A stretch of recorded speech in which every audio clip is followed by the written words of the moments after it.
Wankhede 16ই November অতীত।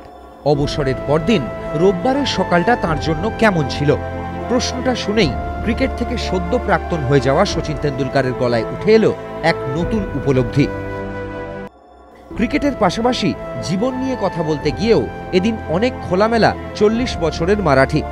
যেন কাঁধ থেকে নেমে গেছে 121 কোটি প্রত্যাশার দায়ভার। মুম্বাইয়ের সাংবাদিক বৈঠকে এই তেন্ডুলকর যেন বহুরূপী অভিনেতা, কখনো মারাঠি মধ্যবিত্ত সেন্টিমেন্ট আঁকড়ে থাকা পরিবারের ছেলে, কখনো দায়িত্বশীল সফল সেলিব্রিটি বাবা। অর্জুনের মধ্যে কি ভবিষ্যৎ শচীন হওয়ার মশলা আছে? প্রশ্নটা ধেয়ে আসতেই ট্রেডমার্ক তেন্ডুলকর ডেড ডিফেন্স। অর্জুনকে ওর মতো থাকতে দিন, ও যে ভালোবেসে ক্রিকেটটা খেলছে এটাই যথেষ্ট। আবার মায়ের কথা উঠতেই আবেগতাড়িত হয়ে পড়লেন। জানালেন বোর্ডের কাছে মুম্বাইয়ে বিদায়ী টেস্ট চাওয়ার কারণ ছিল মাকে শেষ ম্যাচ দেখার সুযোগ করে দেওয়া। প্রথমবার মাঠে এসে ওয়াংখেড়ের প্রেসিডেন্টস বক্সে বসে ছেলের খেলা দেখেছেন রজনী তেন্ডুলকর। তৃপ্ত শচীনের দাবি, মা তার খেলা দেখে খুশি। ভারতের সাদা টেস্ট জার্সি নয়, সুটেড বুটেড তেন্ডুলকরের দিন ফিরে দেখলেন কয়েক ঘন্টা আগের ওয়াংখেড়েকে। বললেন, আর কখনো ক্রিজে ভারতের হয়ে ব্যাট হাতে দাঁড়াবো না, এটা ভেবেই 22 গজে দাঁড়িয়ে চোখে জল এসেছিল। ক্রিকেটকে গুড বাই বলার পরেও তাঁর স্বীকারোক্তি, 22 গজ তাঁর কাছে মন্দির। তাই শেষ বেলায় প্রণাম করেছিলেন পিচকে। আজও ক্রিকেটই যে তাঁর কাছে জীবন। লোকসভা ভোট যত এগিয়ে আসছে ততই রাজনৈতিক উত্তাপ বাড়ছে।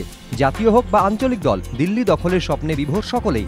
বেশ কয়েক বছর আগে পর্যন্ত রাজনৈতিক মহলে একটা কথা প্রচলিত ছিল, দিল্লির রাস্তা যায় উত্তরপ্রদেশ হয়ে। অর্থাৎ উত্তরপ্রদেশে যে দল যত বেশি সংখ্যক আসনে জয়ী হয়, দিল্লিতে তার সরকার গড়ার সম্ভাবনা ততই জোরালো হয়। যদিও এখন এই প্রবাদ বাক্য আর সেভাবে খাটে না। আর এই প্রেক্ষাপটে তৃণমূলের আশা 2014 ভোটের পর দিল্লির পথ যাবে পশ্চিমবঙ্গ হয়ে।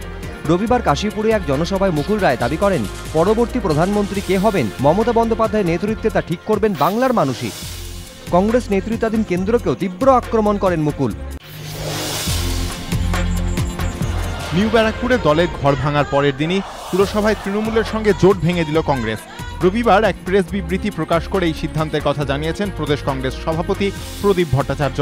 তার অভিযোগ, তৃণমূল তাদের ঘর ভাঙাচ্ছে, পেছন থেকে ছুরি মারার চেষ্টা করছে, তাই জোট ভাঙার সিদ্ধান্ত। তৃণমূল অবশ্য কংগ্রেসের এই পদক্ষেপকে গুরুত্ব দিতে নারাজ। তাদের বক্তব্য, কংগ্রেস অনাস্থা প্রস্তাব আনলেও তৃণমূল একার ক্ষমতাতেই পুরো বোর্ড গঠন করবে। নিউ ব্যারাকপুর পুরসভায় 20টি ওয়ার্ড, 8টি বামেদের, তৃণমূলের 7টি, কংগ্রেসের 5টি। 2010 সালে ভোটের পর থেকে কংগ্রেস তৃণমূল জোট বেঁধে পুরো বোর্ড চালাচ্ছিল। শনিবার কংগ্রেসের 3 কাউন্সিলর তৃণমূলে যোগ দেন, ফলে তৃণমূলের শক্তি বেড়ে দাঁড়িয়েছে 10। অর্থাৎ সংখ্যার নিরিখে দেখলে একার ক্ষমতায় বোর্ড ধরে রাখতে তাদের এখনো একজন কাউন্সিলরের সমর্থন প্রয়োজন।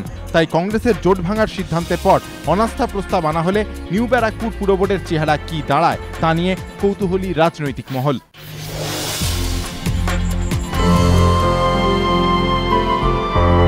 সায়েন্স সিটিতে জমজমাট অনুষ্ঠানের মধ্যে দিয়ে শেষ হলো 19তম কলকাতা আন্তর্জাতিক চলচ্চিত্র উৎসব। এই প্রথম চলচ্চিত্র উৎসবের সমাপ্তি অনুষ্ঠান হলো সায়েন্স সিটিতে। সমাপ্তি অনুষ্ঠান থেকে মুখ্যমন্ত্রীর ঘোষণা, আগামী বছর থেকে নেহাতি চলচ্চিত্র উৎসব নয়, হবে ছবির প্রতিযোগিতাও। সেরা ছবিকে পুরস্কৃত করা হবে। কলকাতা আন্তর্জাতিক চলচ্চিত্র উৎসবের সমাপ্তি অনুষ্ঠানে মৌসুমী চট্টোপাধ্যায়, রানী মুখোপাধ্যায়, সুস্মিতা সেন, বিপাশা বসু ও কোয়েল মল্লিককে পঞ্চকন্যার সম্মানে ভূষিত করা হয়। বিশেষ নেট প্যাক্ট পুরস্কার দেওয়া হয় বাংলাদেশি ছবি মুস্তফার সারওয়ার ফারুকি পরিচালিত টেলিভিশনকে। সমাপ্তি অনুষ্ঠানে আগামী বছরের চলচ্চিত্র উৎসবের লোগোর উদ্বোধন করা হয়। শেষ পাতে ছিল লেজার শো।